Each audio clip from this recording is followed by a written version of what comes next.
Orang-orang itu ketika berpuasa nanggung dia. Nanggungnya? Nanggung, dia pengen jahat enggak, pengen baik juga enggak, di tengah-tengah dia. Oh, ini syubhat dong berarti dia. Syubhat, tengah-tengah dia. Jadi aneh kasih tahu, kalau emang ente pengen berpuasa, sezolim-zolimnya ente berpuasa jangan nanggung. Ini jahat bener kayak Firaun. Nanti ente dapat kesejahteraannya kayak Firaun. Oh, kayak Sharon gitu ciri kita. Iya, jadi ya. Benjamin Netanyahu. Bener, jadi antum kesejahteraannya itu bener kayak Firaun. Lah hari ini kan nggak nanggung. Ente dapat sejahteranya juga nggak terlalu, masuk neraka pasti. Iya sih. Iya kan, repot. Mendingan langsung kayak Firaun sekalian. Nanti aneh kasih tahu juga tentang akhir dari kehidupan Firaun itu seperti apa. Abay-abay nih bisa ada video ini, ente dibawa nih. Apa nama channelnya? Lucky Pet Channel, Ustaz. Masya Allah, ajib. Assalamualaikum warahmatullahi wabarakatuh. Kita masuk ke seri sejarah atau siroh. Bener nggak sih? Bener. Siroh. Antum kan lama nih ya di Mesir ya kan? Ada 12 bulan. Wah, 12 bulan. Lebih. Iya, lebih. 12 3 tahun? 3 tahun? 3 tahun lebih. Lebih ya? 6 tahun jadi minta waktu bahkan berapa tahun di sana? Sekitar hampir 7 tahunan ya, 6 tahunan, 6 tahun, 7 tahun lah. 7 tahun something lah ya. 7 tahun something. Nih, Gimana? ini kan kadang bocah siapa gitu sering kalau ngecengin temennya, lu jahat banget lu kayak Dajjal, lu jahat banget kayak Firaun. Tuh dia dari begitu mau dari kayak Firaun habis belajar zaman Firaun nyapu dia udah begitu gitu. Yang mau ditanyain Firaun itu siapa gitu loh. Karena di Google Firaun itu banyak. Bener-bener, Firaun emang kadang suka jadi kambing hitam dia. Kalau orang sedikit salah, wah ini kayak Firaun dia. Kalau orang jahat, makanya di Mesir itu terkenal dia. Terkenal satu istilah. Satu istilahnya itu kalau orang baik banget, itu dia dianggap seperti Nabi Musa. Baik banget. Kalau baik banget kayak Nabi Musa. Tapi kalau orang jahat banget, itu pasti lambangnya sebagai Firaun. Jahat banget lu kayak Firaun gitu. Bener. Makanya Firaun di sini bukan nama dia. Tapi Firaun di sini sebuah gelar. Firaun bukan nama. Bukan nama. Tapi siapa dia? Gelar. Itu dia. Ini menarik ya. Padahal Firaun itu kan sering diungkap sama Allah di dalam Al-Quran. Cuma masalahnya Allah itu ternyata menjadikan Firaun itu bukan sosok sebagai seorang nama, tapi sebagai seorang gelar. Artinya namanya itu nggak penting. Nama-namanya siapa tuh nggak penting. Berarti orangnya bukan cuma satu dong? Bukan cuma satu, dia banyak. Makanya disebutkan ini para ulama berbeda pendapat ya. Namanya itu udah Ramses namanya. Atau namanya udah Ramses, orang Padang campuran dia? Bukan. Namanya Ramses. Oh, kan dengernya udah, sorry. Ramses. Atau kalau tuh pernah dengar nama Ramses, makanya di Mesir tuh banyak ada Ramses 1 sampai Ramses sekian belas. Dan yang menjadi perbedaan pendapat tuh Firaunnya Nabi Musa itu ada di Ramses yang keberapa gitu. Ya, betul itu pertanyaannya. Ramses 13, Ramses 14 gitu. Perbedaan pendapat para ulama lah.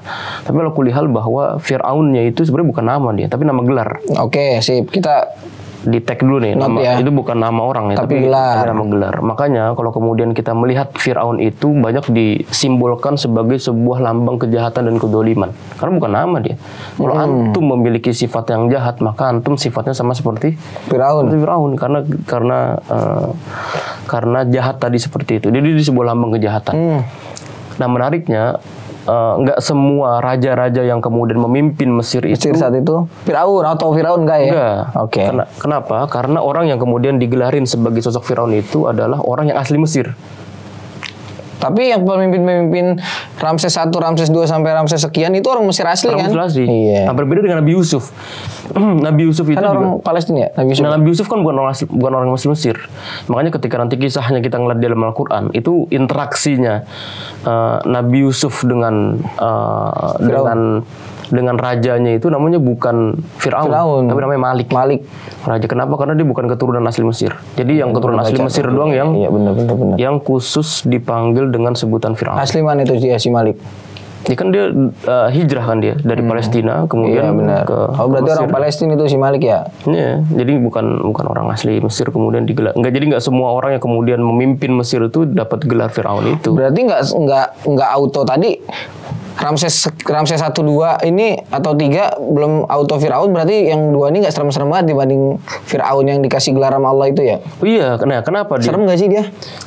Ini seremnya konotasinya ada banyak ya. Makna serem ini makna serem secara fisik, makna serem secara sifat, makna serem secara wajah. Masa serem yang mana nih kita? Masa serem secara fisik, secara kepemimpinan. Kalau hari ini kan ada ini ya, ada teknologi yang dia tuh bisa menggambar wajah. Tahu kan? Makanya itu kita dapetin di media sosial. Artificial Intelligence. Ya itulah. AI. Itu kalau kita ngeliat di media sosial kan banyak tuh. Ada beberapa teknologi yang kemudian bisa menggambar wajahnya Firaun. Kalau kita ngeliat nggak serem-serem banget. Mirip siapa secara ya? ukuran- Ada yang mirip orang Indonesia juga itu modal. Ya, pokoknya secara wajah enggak lah. Tapi yang kemudian dijadikan sama Allah sebagai sebuah lambang kejahatan itu, kenapa Firaun Nabi Musa? Karena Firaun sebelumnya tuh belum mengaku sebagai Tuhan dia. Oh, berarti yang lain belum mengaku sebagai Tuhan. Mengaku sebagai Tuhan. Makanya dia disebut itu sebagai benar-benar Firaun yang ya nih artinya melampaui batas. Melampaui batas. Anda pernah baca terjemahannya melampaui batas? Kalau kurang lebih kalau salah mohon maaf ya. Nanti bukan tahfiz ya kan. Gimana? Ayatnya itu bunyinya auzubillahi minasyaitonirrajim izhab ila innahu tagha. Ila Fir'auna. Izhab ila fir'auna innahu tagha. Tagha itu apaan sih emang togo? Biskuit. Iya benar nama itu juga nama biskuit. Biskuit kan bener kan? Bener itu. Togo apaan sih? Iya, itu kan Allah bilang dalam surat Toha ya tentang Nabi Musa itu. Bagi Nabi Musa kan orangnya itu sebenarnya baik dia, lembut. Tapi karena Nabi Musa. Ya karena kemudian diamanahkan sama Allah buat dia itu berdakwah kepada Fir'aun yang togo itu kalau kita artikan secara terjemahan artinya melampaui batas. Nah, kenapa dia melampaui batas? Melampaui batas yang dia itu tidak pernah dilakukan oleh Fir'aun sebelumnya, oleh Ramses sebelumnya. Ramses sebelumnya itu cuma dia mengaku yang memiliki kekuasaan yang tinggi saja gitu. Nah, Fir'aun yang Nabi Musa itu dia mengaku bukan hanya sebagai seorang raja, tapi bahkan dia melampaui diri itu sebagai sebagai seorang Tuhan, sebagai Tuhan. Oh, berarti togo itu melampaui batas artinya? Melampaui batas. Karena dia mengaku sebagai Tuhan. Mengaku sebagai Tuhan. Yang dia bilang ana rabbukumul a'la itu ya? Benar. Benar nggak sih? Benar. Cuma di sini para ulama tuh nanti banyak yang sanksi ya. Sanksi artinya seperti ini. Sebenarnya tuh Firaun tuh juga sebenarnya tahu juga gitu. Kalau dia bukan Tuhan. Bukan Tuhan. Jadi dia tuh ngaku Tuhan, itu hanya sebenarnya dia tuh pengen melegalkan kekuasaannya gitu. Karena dia mau melegalkan kekuasaannya. Iya, karena kekuasaannya itu yang menjadi kekuasaan yang absolut. Jadi yang benar-benar nggak terganggu sama sekali. Loh, kalau misalnya dia ngaku Tuhan, itu kan otomatis dia harus memproklamirkan seluruh dunia kan.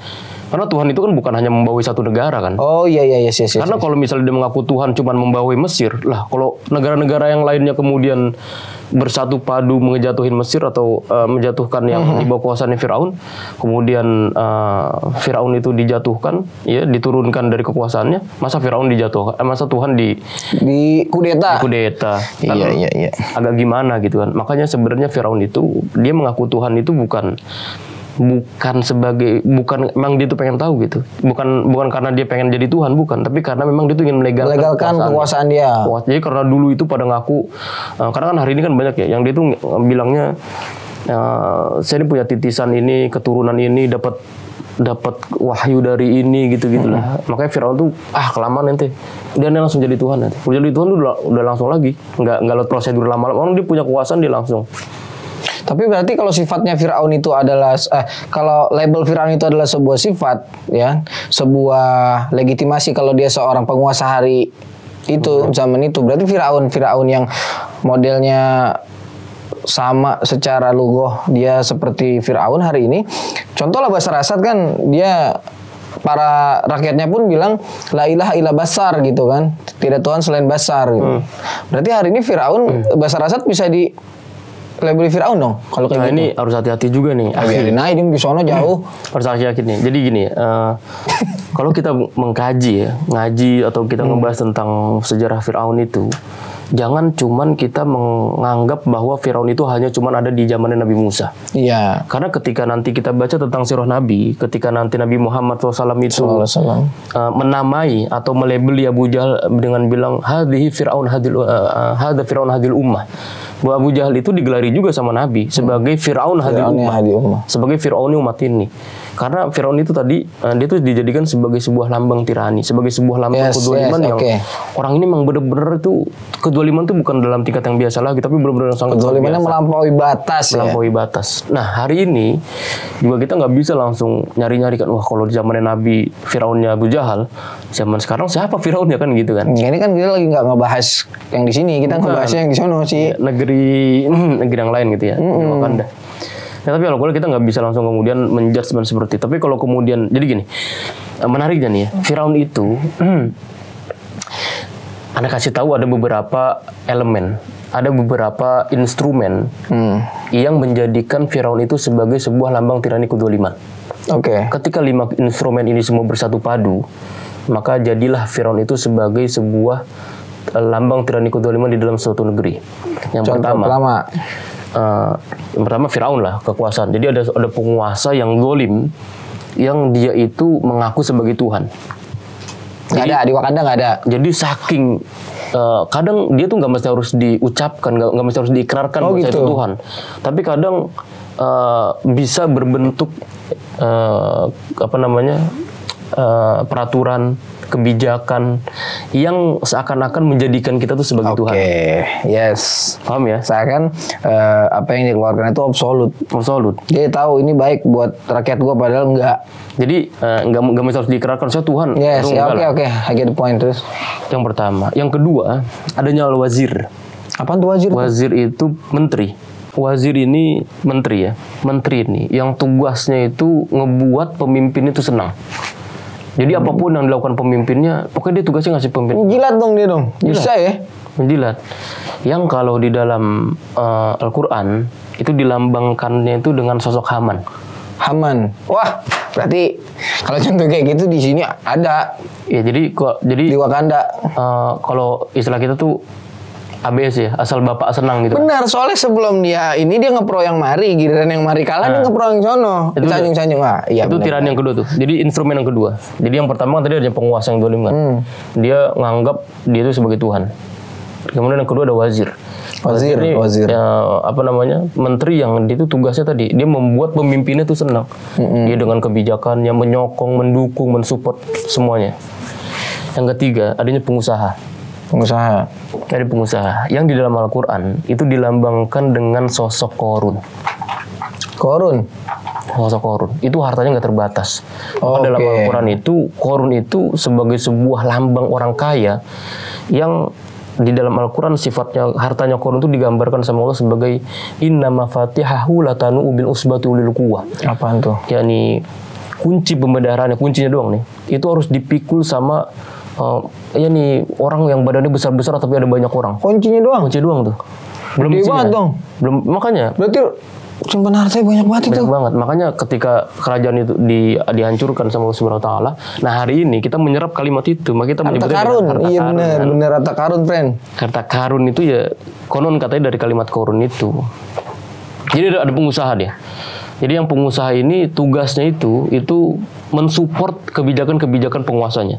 Jadi apapun yang tugasnya tadi mensuplai dia. Dia dana besar nggak terbatas dananya. Iya benar, asal tetap visi misi mereka berjalan. Ada pengusaha enak. Achieve target. Go, ada cuan. Mantap nggak? Yes. Yang keberapa tadi? Yang keempat. Tadi yang keberapa? Tadi ketiga. Yang pertama kan ada pengusaha. Yang ketiga. Makanya sekarang masuk yang keempat. Masuk keempat sekarang. Ya. Yang keempat itu adanya ahli ilmu. Ahli ilmu tapi bahlul dia. Ahli ilmunya nih yang mendukung kebijakan pemimpinnya dengan dalil-dalil. Ada istilahnya tuh dalam Islam. Apa kasih tahu nggak? Apa tuh? Ya, ulama su. Bener nggak sih? Nah, jadi ketika pemimpinnya ngeluarin kebijakan, ngeluarin sesuatu yang masya Allah ya. Itu ketika ditanya dalilnya ada. Wah ada nih dalilnya kok. Dalilnya dibukain di surat ini sekian ada. Karena ada ulama yang kemudian mendukung kebijakan itu. Iya benar. Jadi ketika pemimpin itu mengeluarkan sebuah peraturan dan kebijakan, dia nggak berdiri sendiri, tapi ada dukungan dan sokongan dari ulama. Dan ulama itu mungkin menyokong itu dengan dalil-dalil kan? Dalil-dalil. Iya karena terlihat benar dalam agama nih nggak boleh nih, harus didukung pemerintah oleh amri gitu ya. Benar, karena biar bagaimanapun kita umat beragama kan. Apapun agama, tapi kita umat beragama. Yang di dalam Al-Quran sosok ahli ilmu ini siapa namanya? Itu digambarkan dengan para penyihir. Para penyihirnya Firaun. Oke. Jadi Firaun itu kan punya penyihir kan. Yang penyihir ini itu kan karena ahli ilmu itu digambarkan sebagai sosok orang-orang yang kemudian menjadi orang-orang yang dielulukan oleh manusia, oleh orang-orang. Ini sesuatu yang masya Allah ahli ilmu. Nah itu yang digambarkan sama Al-Quran itu sebagai sosok apa tadi? Ahli ilmunya para penyihir itu adalah ahli ilmunya penguasa. Karena Firaun itu karena para penyihir ini punya kuil dia. Kuil di zaman Firaun itu punya kuil, yang kuilnya ini itu diperuntukkan bagi mereka untuk buat rapat. Jadi Firaun itu kalau mau nyari kebijakan ya, ada dalil Oke. keluarin dan sebagainya, gitu ya. Intinya yang tetap mendukung eksistensi dia sebagai seorang penguasa kan? Benar. Kalau kira-kiranya ini akan membahayakan eksistensi dia sebagai seorang penguasa, mungkin bisa dipenjara si jin nih masuk nih gitu. Benar. Berbahaya masuk. Cari kasusnya apaan, yang penting masuk. Bener nggak? Benar. Cocok tuh ada di Wakanda itu. Wakanda. Iya.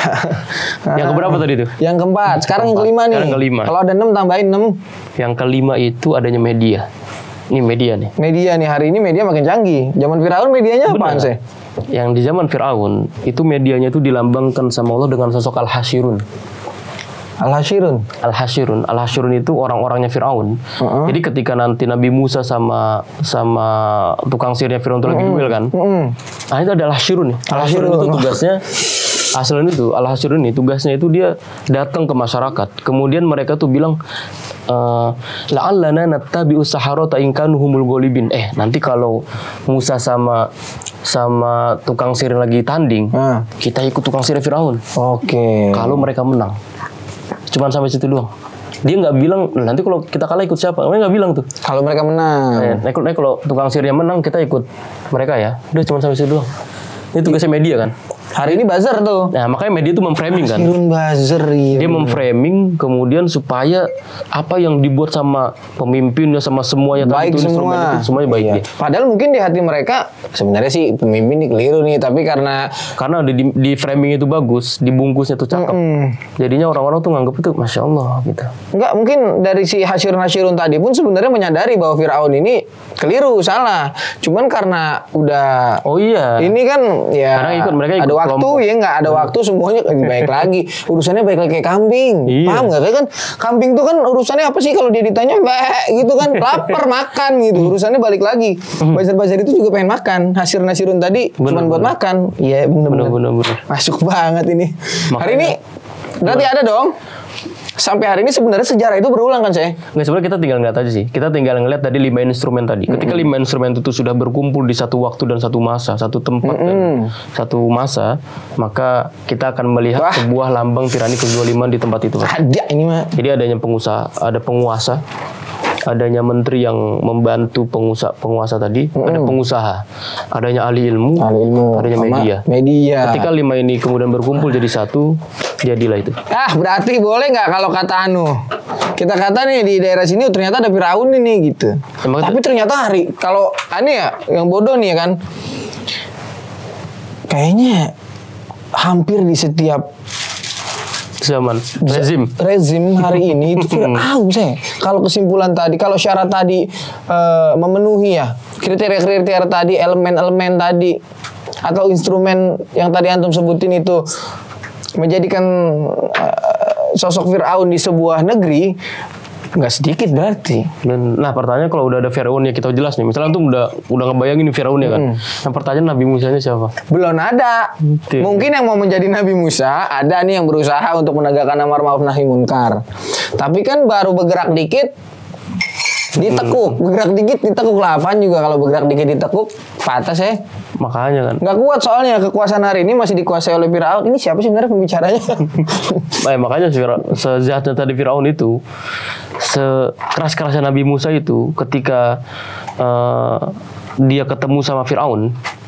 Jadi ketika sama Allah kan dibilang faqula lahu qawlan layyina. Nabi nanti kalau ente ngedakwahin si Firaun, ente ngomongnya itu qawlan layyina, yakni perkataan yang lembut, jangan keras-keras, nanti dikabur dia. Ya. Nah, ternyata Nabi Musa di dalam surat Asy-Syu'ara itu digambarkan sama Allah Subhanahu wa taala kalau Nabi Musa itu lidahnya tuh kaku dia. Kaku, nggak bisa ngomong. Keluh. Kenapa? Karena dia dulu pernah menerima kebaikan-kebaikan benar. Karena kan dirawat Nabi Musa kan dari kecil kan. Dari bayi.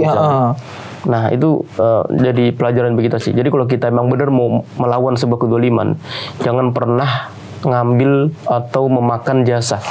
Nanti lidah kita tuh akan keluh di hadapan sebuah kebenaran. Waduh, mana pernah makan lagi 600.000 itu ngambil. Itu makanya. Dapat jatah 600.000. Pernah makin. Itulah. Jadi kalau kita udah dihadapkan, Gimana ya? kita buat ngomong kebenaran jadi susah. Karena kita udah terlanjur makan kebaikan dari orang itu. Terus yang udah pernah dimakan, keluarin lagi dong nih. Itulah. Jadi jangan mudah-mudah lah kita makan jasa dari yang seperti itu. Jadi kalau kita disuruh menyampaikan kebenaran, repot kita, susah. Ya, makan jasa sekali bolehlah kebaikan. Tapi kalau kemudian kita dihadapkan dengan kebenaran, kita bakal kesulitan sendiri. Kita akan susah mengucapkan kebenaran karena terlanjur kita sudah memakan Kebaikan dari orang apalagi itu. kita tahu kagak ada makan siang gratis sebenarnya. Kita dikasih makan begitu supaya kita nggak banyak cakap nih. Kan begitu juga kan? Ada kepentingan ya. Kayak tadi yang nomor 2 itu menteri-menteri yang mendukung itu kan dia kan begitu ya. Benar. Biar dia tetap absolutkan eksistensi si penguasa tadi. Pokoknya gua kata begini lu Ngikut aja. Lu dukung biar nanti ibaratnya kalau di sebuah negeri mah itu wakil suara dari pemerintah begitu ya. Benar. Ya itulah, Masya Allah. Tapi ya pertanyaannya nih, tadi kan Nabi Musa disuruh ngomong lembut-lembut. Nah ini antum pernah ngelihat ini gak? Apa namanya? Firaun. Kalau Nah, ngeliat, ini yakin pernah sih kalau di ngeliat makamnya. sebenarnya bukan di makam ya. Jadi Firaun ini lihat nih. Mumi. Ini punya satu fakta ya. Jadi kalau kita hari ini kan memahami Firaun itu kan cuma satu ya. Tapi ternyata Firaun itu ada 2. Iya. Sebetulnya ada 2 di zaman Nabi Musa nih. Jadi Firaun yang kita lihat hari ini. Jadi kalau untuk melihat media sosial kan suka banyak tuh gambar Firaun. Iya benar. dalam peti kan. Benar. Itu bukan Firaun yang dulu nyiksa Nabi Musa. Lah, Jadi itu yang ngejar-ngejar Nabi Musa di Laut Merah. yang tenggelam akhirnya. Yang tenggelam akhirnya. Itu bukan Firaun yang dulu ngenyiksa Nabi Musa ketika Nabi Musa tuh ngebunuh. Yang viral-viral itu. Ya itu beda, jadi itu Firaun berbeda kata para ulama ya. Nah, salah satunya Maurice Bucaille, ini salah satu ilmuwan dari Perancis yang kemudian Jadi mualaf, dari Eropa ya, yang jadi mualaf dia. Nah, itu gara-gara dia meneliti tentang Mumi sosok Mumi Firaun ini. Karena di dalam Firaun itu ada bekas-bekas kadar garamnya lebih tinggi. Yang kemudian membuat dia ini jadi tahan lama. Ya ini sampai kemudian sampai kita bisa saksikan sekarang. Itu ternyata berbeda dengan Firaun yang dulu menyiksa Nabi Musa dan sebagainya. Terus gimana itu? Nah iya makanya yang hari ini kita saksikan itu Firaun berbeda lagi, tapi anaknya Firaun. Siapa namanya? Lupa nih pernah baca. Ramses. Tapi tentang kebenarannya walau alam, Tapi itu kan sebagai sebuah sebuah hikmah ya, yang dalam Al-Quran Allah juga bilang kalau jasadnya Firaun itu nanti akan kami jadikan dia tuh sebagai pelajaran. Jasadnya loh. Iya, akan aku abadikan jasad sebagai pelajaran. Iya, bukan hidupnya. Kalau hidupnya pengalaman tuh jelas banget, tapi ini kan jasad jelas di situ ya. Itu yang kemudian diteliti sama para ulama. Ini kenapa sama Allah di dalam Al-Quran itu kok disebutnya itu jasadnya? Ada apa dengan jasadnya itu? Ternyata jasadnya itu kemudian dari zaman Nabi Musa sampai hari ini tuh itu masih bisa kita saksikan. Iya. Ya seperti banyak lah ya yang orang-orang kemudian jasadnya tuh ditolak bumi. Kemal Ataturk. Iya benar-benar kayak Kemal Ataturk tuh yang menghancurkan Ottoman kan. Benar, itu karena memang ada ya kekuasaan Allah tuh ditampakkan kepada kita. Yakin iya benar-benar. Tapi berarti kalau ini di sana mau ludang-ludahin boleh nggak itu? Ludah-ludahin Firaun. Wong kita masuknya aja tuh harus ketat itu sih. Masuk ke ngeliat Firaun itu harus nggak bisa pakai foto. Jadi beberapa alat-alat itu kemudian ya ini susah lah. Enggak begini sih sebenarnya, kayak kita lagi sholat aja kalau habis taud. Iya kan sebagai simbol penghinaan terhadap dia gitu. Iya. Wah ini musuh Nabi Musa nih gitu. Tahu juga nggak ada, kan syariatnya beda juga. Kita nggak pernah diperintahkan buat ngebejek-bejek sama ininya Firaun kan. Tapi songong dia ya. Tadi ngaku itu. Lah kan itu juga nggak hidup di zaman dia juga. Tapi songong dia. Songong juga itu. Gila songong dia. Ya gitulah, makanya jangan jadi Firaun lah. Gini sih, Anda kasih tahu. Hari ini orang-orang itu ketika berpuasa nanggung dia. Nanggungnya? Nanggung, dia pengen jahat enggak, pengen baik juga enggak, di tengah-tengah dia. Oh ini syubhat dong berarti dia. Tengah-tengah dia. Ya, Anda kasih tahu kalau emang ente pengen berpuasa, sezolim-zolimnya ente berpuasa jangan nanggung. Ini jahat bener kayak Firaun. Nanti ente dapat kesejahteraannya kayak Firaun. Oh kayak ada Sharon gitu ciri kita. Iya jadi ya. Benjamin Netanyahu. Bener sih, antum kesejahteraannya itu bener kayak Firaun. Lah hari ini kan nggak nanggung. Ente dapat sejahteranya juga nggak terlalu, masuk neraka pasti. Iya sih. Iya kan repot. Mendingan langsung kayak Firaun sekalian. Nanti Anda kasih tahu juga tentang akhir dari kehidupan Firaun itu seperti apa. Abay-abay nih habis ada video ini ente dibawa nih untuk dimintai bagaimana caranya menjadi Firaun. Nah itu kita ngaji lagi nanti. Lama kan di Mesir nih. Kita ngaji lagi tuh bagi para penguasa yang berminat.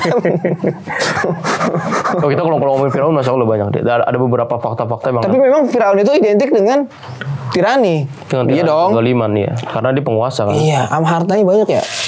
Hartanya tuh banyak, uang istri juga banyak kan. Tapi bener gak sih itu yang dibilang katanya mendem di bawah laut itu hartanya dia? Yang Korun. Itu mau korun ya? Korun.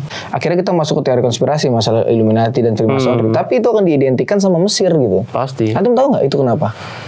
Wah, itu kita buat sesi selanjutnya sih. Oh, berarti ini udahan dulu nih kita nih. Kita udahan dulu deh. Tahu aja tentang datang itu nasi sama makan.